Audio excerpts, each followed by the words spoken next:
1950 ಜನವರಿ 26ರ ಮುಂಚೆ ಈ ದೇಶಕ್ಕೆ ಒಂದು ಸಂವಿಧಾನವನ್ನು ಪಡೆದಿರದ ದುಸ್ಥಿತಿ ಇತ್ತು.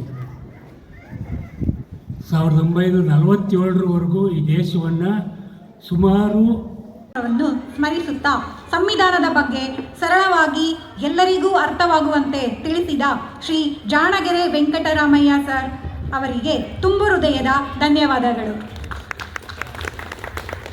ಇಂದಿನ ನಮ್ಮ ಅತಿಥಿ ಮಹೋದಯರನ್ನು ಗೌರವಿಸಲು ಬ್ರಿಗೇಡ್ ಪನೋರಮಾ ಆಡಳಿತ ಮಂಡಳಿಯ ಪದಾಧಿಕಾರಿಗಳು ಹಾಗೂ ಸಾಂಸ್ಕೃತಿಕ ತಂಡದವರು ವೇದಿಕೆಯ ಮೇಲೆ ಬರಬೇಕೆಂದು ಕೇಳಿಕೊಳ್ಳುತ್ತಿದ್ದೇನೆ.